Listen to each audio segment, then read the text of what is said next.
អើយមើលទៅនាងម្នាក់នេះមិនមែនឈឺទេគឺមួយញ៉ៃតែម្ដងខ្លួនជាស្រីចេះធ្វើមួយញាក់មួយញក់ដាក់ពេទ្យអញ្ចឹងទៅកើតដែរ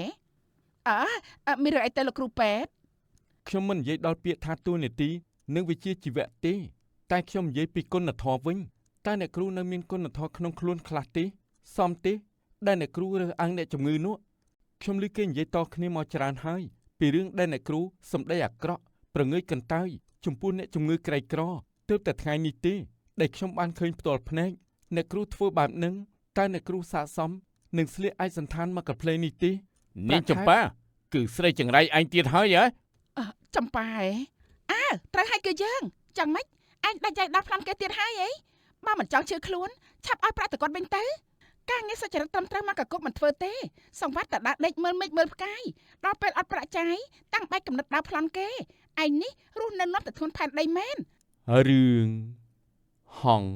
ព្រាត់ទ្រនំភាគបញ្ចប់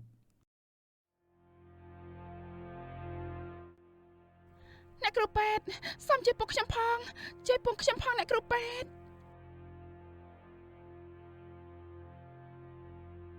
ហើយគាត់កាត់អីនឹងគាត់ស្លាប់មួយសបាធំហើយខ្ញុំមិនដឹងថាគាត់កាត់អីទេអ្នកគ្រូពេទ្យអើយថ្ងៃនេះប្រចាំការម្នាក់ឯងផងនាងទៅចាំនៅត្រង់នោះសិនទៅខ្ញុំមកវិញឥឡូវហើយ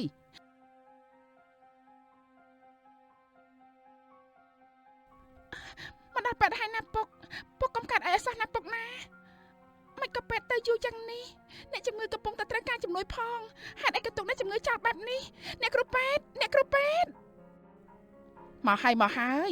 នាងនាំគាត់ទៅពេទ្យទីរួមខេត្តតែម្ដងទៅអត់មានអ្នកណានៅជួយទេខ្ញុំធ្វើការម្នាក់ឯងមិនចេញទេមិនចឹងអ្នកគ្រូពេលទីនេះទៅទីរួមខេត្តឆ្ងាយណាស់តម្រាំតែដល់ខ្ញុំខ្លាចតែពុកខ្ញុំធ្ងន់ជាងនេះអ្នកគ្រូជួយព្យាបាលឲ្យគាត់ត្រឹមនេះទៅណាអ្នកគ្រូណា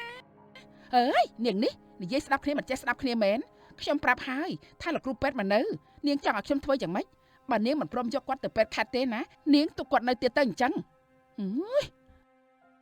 នាងមានរឿងអីហ្នឹងអ្នកគ្រូពេទ្យកាត់អីមិនក៏ស្រែកដាក់គេគឺនាងម្នាក់នេះណាពិបាកនិយាយគ្នាដល់ហើយលោកគ្រូពេទ្យអើយលោកគ្រូពេទ្យសូមជួយពុកខ្ញុំផងពុករបស់ខ្ញុំស្លាប់មួយសបកហើយខ្ញុំភ័យណាស់សូមជួយពុកខ្ញុំផងមិនអីទេណានាងកុំបារម្ភអីមកដល់ពេទ្យហើយមិនអីទេណាលោកគ្រូពេទ្យសួនតាណាហើយមកជួយខ្ញុំគ្រាអ្នកជំងឺបន្តិចមកឲ្យឆាប់ឡើងនៅផ្ទះសេដ្ឋីកញ្ចណៈណែនាងសួយអញមើលយើងពេលអានេះចាំមិនដែរស្អាតទេហើយចុះកវលនេះសមនឹងយើងទេអូយសមល្អឥតខ្ចោះគ្រប់យ៉ាងតែម្ដងហើយចានេះឯងនិយាយចេញពីចិត្តមែនទេហ្នឹងប្រកាសឲ្យអ្នកនាងណែសម្រាប់ខ្ញុំណាទោះបីជាអ្នកនាងកញ្ចនីនេះមុខយ៉ាប់សម្ដីអាក្រក់ធំក្លិនស្អុយក៏ខ្ញុំមើលឃើញអ្នកនាងស្អាតហើយក៏អប់ជានិច្ចចាអ្នកនាងហើយនាងឈួតនេះយើងសួរមួយម៉ាត់សោះហោឲ្យតប៉ែលត់នៅនឹងហើយបានហើយយើងទៅក្រៅឯងនៅមើលផ្ទះទៅណាមិនបាច់ទៅជាមួយយើងទេហើយចុះលោកម្ចាស់សួរនោះឲ្យខ្ញុំប្រាប់លោកម្ចាស់ថាម៉េចទៅអ្នកនាងគឺយើងទៅរកបងប៉ែតវឌ្ឍនាប្រុសសង្ហាម្នាក់នោះអីនាងឯងមិនបាច់ចេះហើយច្រើនទេរៀនចេះនិយាយខ្លីៗកាត់យកខ្លះទៅអូយមិនអីទេអញ្ចឹងបើលោកម្ចាស់សួរចាំខ្ញុំប្រាប់គាត់ខ្លីៗថាអ្នកនាងទៅរកប្រុសអូយហើយនាងសួយនាងឯងអូយខ្ជិលឆ្លោះជាមួយនាងឯងណានាំតែខាត់ពេលទេយើងទៅហើយវើយអ្នកនាងអើយ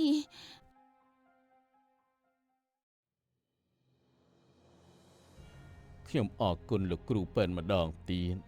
លោកគ្រូពេទ្យចិត្តល្អណាស់ព្យាបាលខ្ញុំមិនយកប្រាក់ហើយ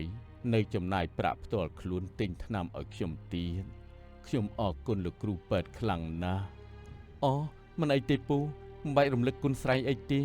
ឲ្យតែពូបានសុខសប្បាយខ្ញុំត្រេកអរណាស់ទៅហើយ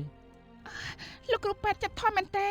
ទង្វើល្អរបស់លោកគ្រូពេទ្យនៅថ្ងៃនេះធ្វើឲ្យខ្ញុំឃើញច្បាស់ថាពេទ្យទាំងអស់មិនដូចគ្នាទេដែលខ្ញុំធ្លាប់ជួបកន្លងមកមានពេទ្យខ្លះរើសអើងអ្នកជំងឺឃើញអ្នកជំងឺក្រីក្រខោមិនខោអាវមិនអាវពេទ្យនោះមិនយកចិត្តទុកដាក់ទេសូម្បីតែមុខអ្នកជំងឺក៏មិនចង់មើលផងព្រោះខ្លាចអ្នកជំងឺគ្មានប្រាក់បង់ឲ្យតែសម្រាប់លោកគ្រូពេទ្យវិញគឺល្អខ្លាំងណាស់ល្អមែនទែនល្អរហូតដល់ខ្ញុំរកពាក្យអរគុណមិនត្រូវមិនអីទេចម្ប៉ាកុំគិតច្រើនអីណាជួយមើលថែពូផងកុំឲ្យគាត់ពិសាររបស់ផ្អាប់ ក្រែងជំងឺគាត់ធ្វើទុកហើយបើមានអ្វីមិនស្រួលបញ្ញាប់នាំគាត់ទៅរកពេទ្យភ្លាមណា ចាលោកគ្រូប៉ែតខ្ញុំដឹងហើយចា បើអញ្ចឹងខ្ញុំលាពូនឹងចម្ប៉ាទៅសិនហើយព្រោះខ្ញុំមានការបញ្ញាប់បន្តិចខ្ញុំទៅសិនហើយណាបាទសូមអញ្ជើញសុខសប្បាយតាមផ្លូវណាលោកគ្រូពេទ្យបាទពូ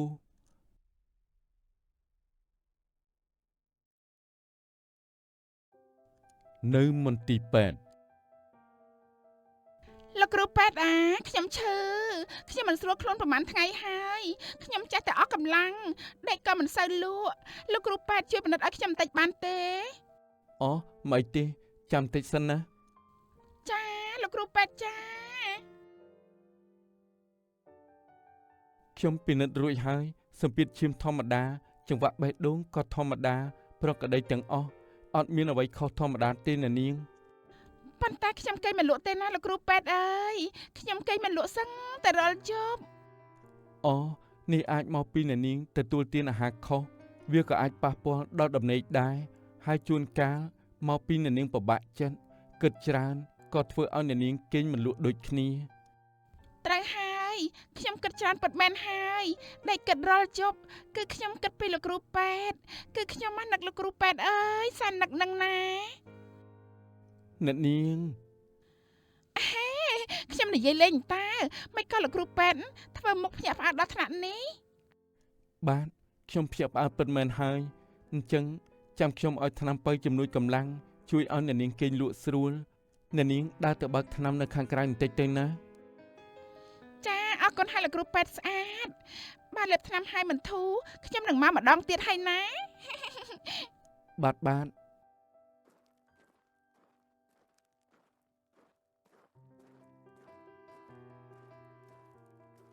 អូយមើលទៅនាងម្នាក់នេះមិនមែនឈឺទេគឺមួយញ៉ៃតែម្ដងខ្លួនជាស្រីចេះធ្វើមួយញាក់មួយញក់ដាក់ពេទ្យអញ្ចឹងទៅកើតដែរ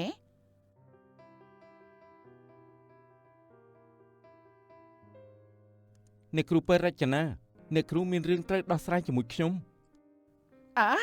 មានរឿងអីទៅលោកគ្រូប៉ែត ខ្ញុំមិននិយាយដល់ពាក្យថាទួលនីតិនិងវិជ្ជាជីវៈទេតែខ្ញុំនិយាយពីគុណធម៌វិញតើអ្នកគ្រូនៅមានគុណធម៌ក្នុងខ្លួនខ្លះទេសមទេដែលអ្នកគ្រូរើសអើងអ្នកជំងឺនោះ លោកគ្រូវឌ្ឍនា ខ្ញុំឮគេនិយាយតគ្នាមកច្រើនហើយពីរឿងដែលអ្នកគ្រូសម្ដីអាក្រក់ប្រងើយកន្តើយចំពោះអ្នកជំងឺក្រីក្រទើបតែថ្ងៃនេះទេដែលខ្ញុំបានឃើញផ្ទាល់ភ្នែកអ្នកគ្រូធ្វើបែបហ្នឹងតើអ្នកគ្រូស័ក្តិសមនឹងស្លៀកឯកសន្តានមកកាផ្លេនេះទេប្រាក់ខែបើខ្វះតែ1រៀលមិនបានទេគប្បីធ្វើការឲ្យសមនឹងប្រាក់ខែផង ចាខ្ញុំដឹងខុសហើយ អ្នកគ្រូត្រូវដឹងគេឈឺទើបគេរត់មករកពេទ្យហើយចុះបើពេទ្យធ្វើតែរបៀបអ្នកគ្រូឯងអញ្ចឹងតើឲ្យអ្នកជំងឺទៅពឹងអ្នកណាវិញខ្ញុំសង្ឃឹមថាអ្នកគ្រូនឹងកែប្រែកុំធ្វើឲ្យប៉ះពាល់ដល់ពេទ្យផ្សេងទៀតដែលគេល្អខ្ញុំនិយាយប៉ុណ្ណឹងអ្នកគ្រូល្មមយល់បានហើយមែនទេ ចាខ្ញុំយល់ហើយលោកគ្រូគឺខ្ញុំសុំទោសណាខ្ញុំដឹងខុសហើយខ្ញុំពិតជាសុំទោសពិតមែនសុំលោកគ្រូលើកលែងឲ្យនាងខ្ញុំម្ដងទៅ កុំឲ្យមានរឿងបែបនេះតទៅទៀតបើមានលើកក្រោយខ្ញុំរាយការណ៍ទៅថ្នាក់លើហើយណា ចាខ្ញុំសន្យាមិនឲ្យមានរឿងចឹងកើតឡើងទៀតទេ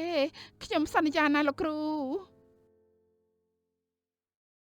ច្រើនថ្ងៃកន្លងផុតទៅ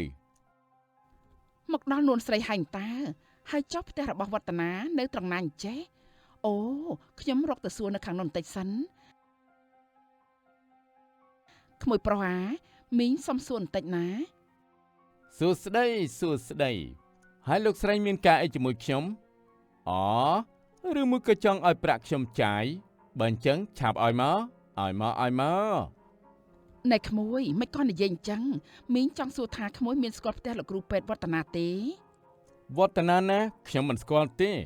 ខ្ញុំស្គាល់តែប្រាក់ខ្ញុំចង់បានប្រាក់ហើយខ្ញុំដឹងថាលោកស្រីប្រកាសជាមានប្រាក់ឆាប់ឲ្យប្រាក់មកខ្ញុំភ្លាមមកឲ្យមក ណែឯងធ្វើស្អីហ្នឹងមិនក៏ឆក់កាបូបរបស់យើងឆាប់ឲ្យកាបូបយើងវិញភ្លាមណែឲ្យកាបូបយើងមកវិញភ្លាមឲ្យមក អាយ៉ាក្នុងកាបូបសិតតែប្រាក់មានប្រាក់ច្រើនដល់ម្លឹងមានន័យថាលោកស្រីជាសេដ្ឋីនេះហើយ អាក្មេងចៅអាក្មេងកំរក់មិនក៏ឯងធ្វើបែបនេះឆាប់ឲ្យប្រាក់មកយើងវិញភ្លាមឲ្យមក តើទៅយូបានឲ្យ ឆ ឆាប់ឲ្យប្រាក់ទៅគាត់វិញភ្លាមអាខ្លោយ នាងចម្ប៉ាគឺស្រីចង្រៃឯងទៀតហើយហ៎ ចំប៉ាហ៎អើត្រូវឲ្យគឺយើងចឹងម៉េចឯងដាច់ចៃដល់ប្លន់គេទៀតហើយអីបើមិនចង់ជឿខ្លួនឆាប់ឲ្យប្រាក់ទៅគាត់វិញទៅ ភើយគិតថាយើងខ្លាចហ៎ថ្ងៃមុនយើងអាណិតនាងឯងទេទើបយើងធ្វើជាចាញ់ទៅតែថ្ងៃនេះយើងមិនព្រមចាញ់ទេវើយ យើងសួរមួយម៉ាត់ទៀតឯងឲ្យប្រាក់ទៅគាត់វិញឬក៏មិនឲ្យ នាងឯងចង់យ៉ាងម៉េចយើងមិនឲ្យទេវើយ ឯងមិនឲ្យមែនទេមិនឲ្យអីនេះណែ អូយ នេះ អូយ មិន អូ ឲ្យ យអូយអូយអូយបានហើយឈឺណាវើយប្រាប់ថាឈឺបានហើយអូយ ចាំមិនហើយអាឡយណែឯងចង់បានប្រាក់របស់គេទៀតទេ ហត់នេះយកទៅហើយអូយទៀតហើយអញហើយអូយថ្ងៃមុនម្ដងហើយអត់រៀងនៅមកចង់ម្ដងទៀតអូយ ការងារសុចរិតត្រឹមត្រូវមកកគុកមិនធ្វើទេសង្វាត់តែដាក់ដេកមើលមេឃមើលផ្កាយដល់ពេលអត់ប្រាក់ចាយតាំងបែកកំណត់ដល់ប្លន់គេឯងនេះរស់នៅនំតែធ្ងន់ផែនដីមែនឆាប់ចេញទៅឬក៏ឯងចង់ត្រូវទៀតណាអាឡយហៅអាឡយចេញទៅ ទៅហើយអូយហើយលើកណាក៏វាយចាញ់វាដែរអូយក្មួយឈ្មោះចម្ប៉ាមែនទេចាស់ត្រូវហើយមីងអរគុណហើយណាដែលបានជួយមីងប្រាក់នេះមីងឲ្យក្មួយយកទុកចាយចុះអត់ទេមីងខ្ញុំមិនយកទេខ្ញុំជួយមីងមិនមែនចង់បានសគុណឬផលតបស្នងពីមីងទេចិត្តល្អដល់ហើយនាងចម្ប៉ាអើយរូបក៏ស្អាតឈ្មោះក៏ដូចកូនស្រីមីងទៀតបើកូនមីងនៅនាងមានវ័យសម្បាល់ក្មួយឯងដែរនិយាយអញ្ចឹងក្មួយស្គាល់ផ្ទះលោកគ្រូពេទ្យវឌ្ឍនាទេអូមីងទៅរកលោកគ្រូពេទ្យទេខ្ញុំស្គាល់តាបើអញ្ចឹងមីងមកតាមខ្ញុំមកអូចាក្មួយចាអរគុណហើយណាក្មួយ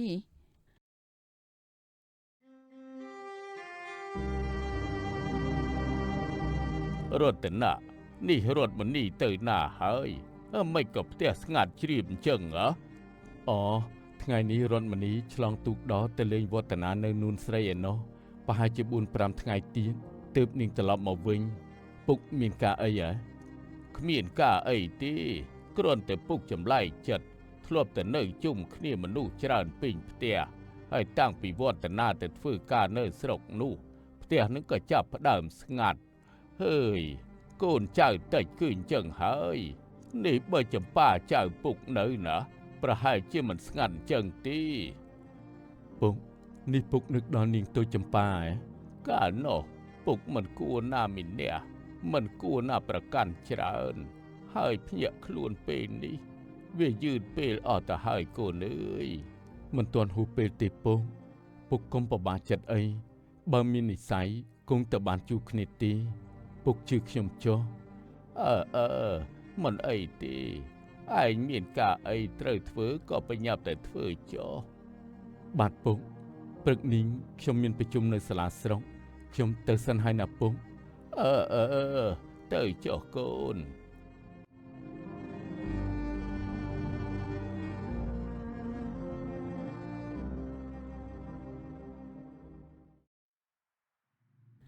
កហូបឆ្អិនហើយពុកអញ្ចឹងពិសាបាយ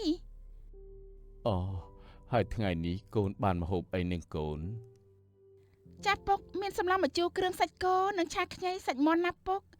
ចាំកូនដួសបាយឲ្យពុកពិសាពុកអញ្ចឹងពិសាទៅពិសាច្រើនទៅណាពុកនឹងអាចបានឆាប់លេបថ្នាំ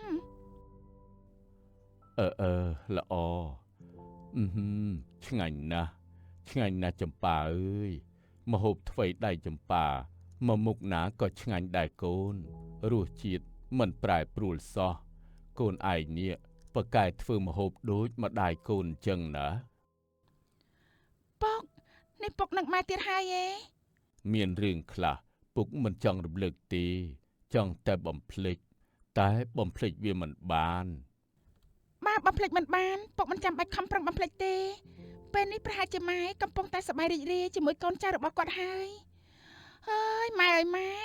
ហេតុអីសំបីតែមុខម៉ែក៏កូនមិនចាំផងទោះបីជាជួបម៉ែតាមផ្លូវក៏កូនមិនស្គាល់ម៉ែដែរបានហើយកូនហូបបាយទៅណាហូបបាយទៅពុកពិសាមុនចុះកូនប្រញាប់ទៅលាយគ្រឿងអង្ករដំណាប់សិននឹងឆាប់បានយកកលានទៅដុតពុកពិសាតាមសម្រួលចុះកូនទៅហើយ កូនហើយកូន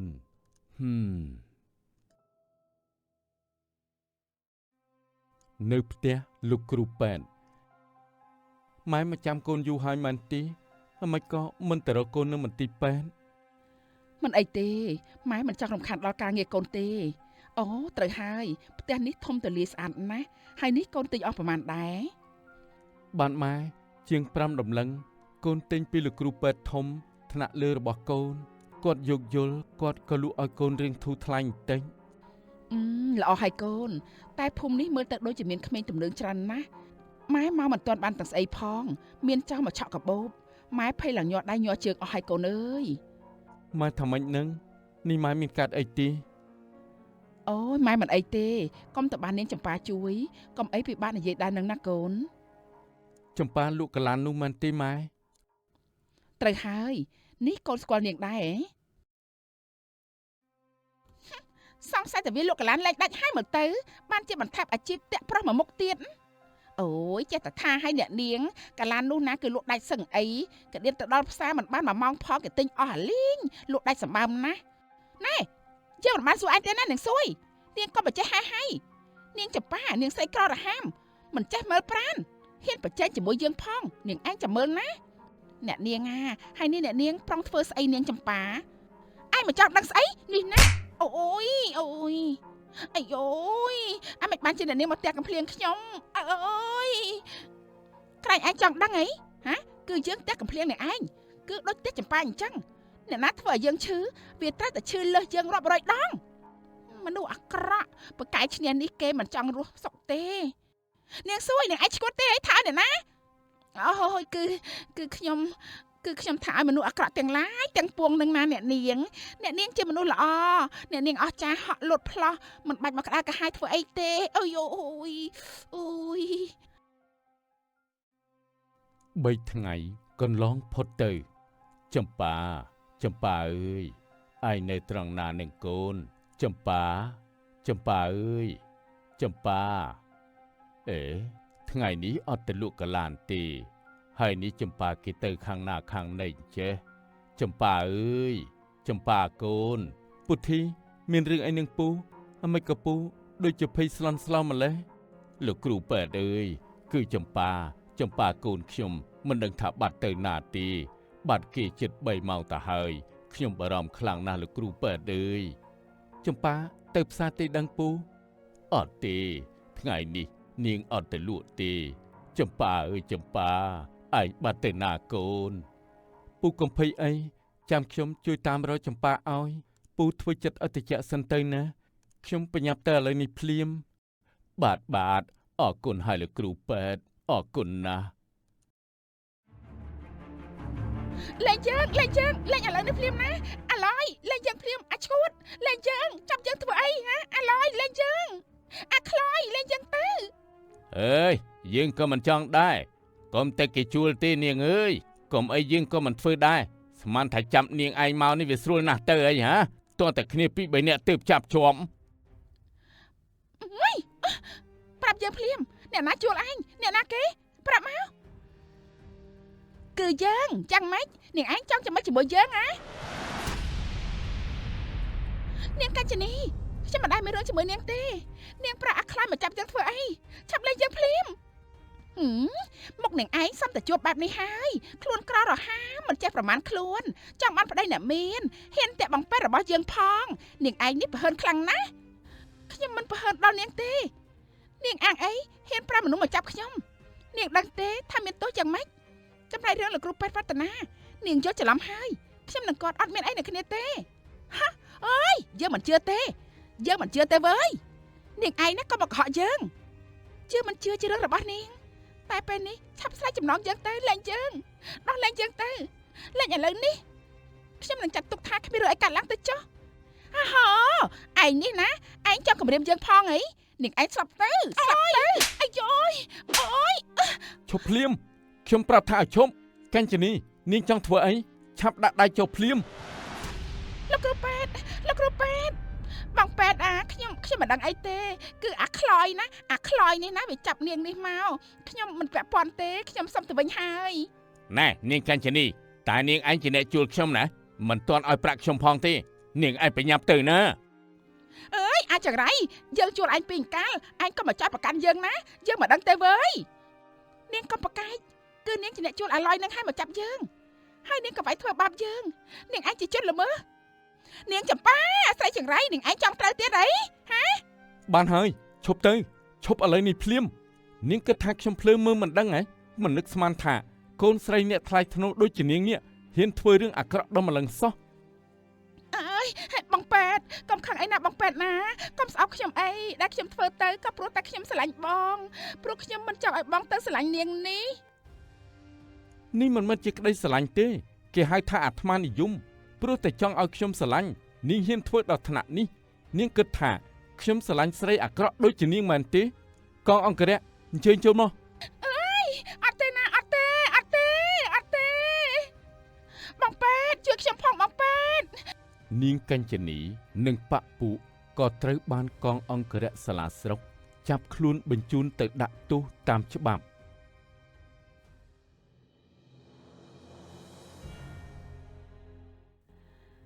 ខ្ញុំអរគុណលោកគ្រូប៉ែតខ្លាំងណាស់ដែលមេត្តាទៅជួយសង្គ្រោះខ្ញុំកុំឲ្យខ្ញុំត្រូវចាប់មិនខានមិនអីទេចម្ប៉ាសិតតែគ្នាឯងតាថ្ងៃក្រោយក្មួយត្រូវតែប្រយ័ត្នប្រយែងឲ្យមែនទេណាក្មួយចាស់មីងចា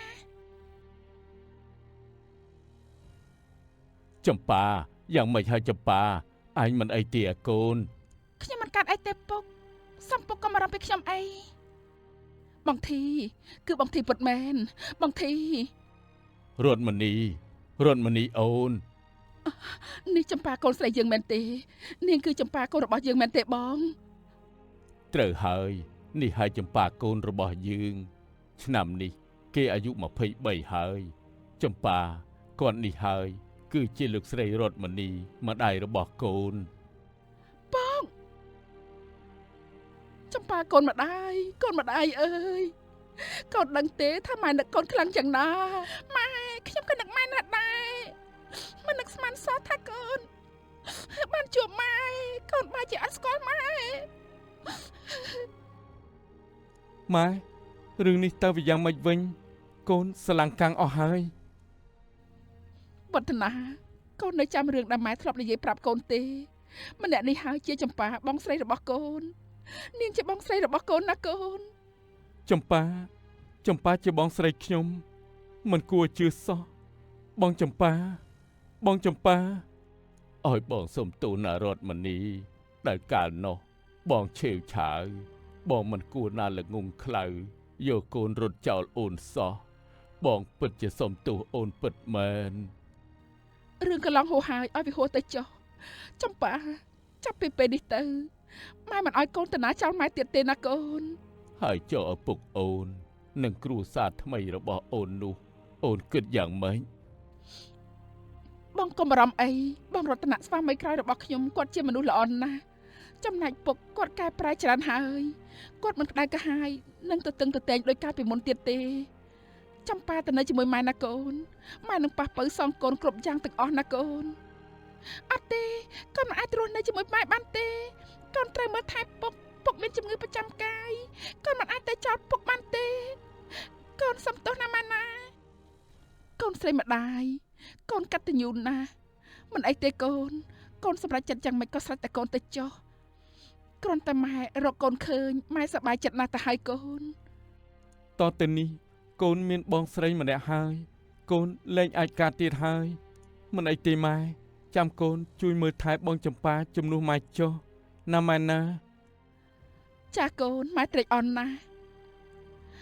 ចាអរគុណហើយណាប្អូនពេទ្យបាទបងស្រីបុគ្គលសាបព្រោះពូជណារមែងទទួលផ្លែផ្កាពូជនោះឈាមតែងខាប់ជាងទឹកមិនថាក្រឬមានកុំចោលអ្នកមានគុណនិងសាច់ឈាមបង្កើតឲ្យសោះចប់ដោយបរិបូរណ៍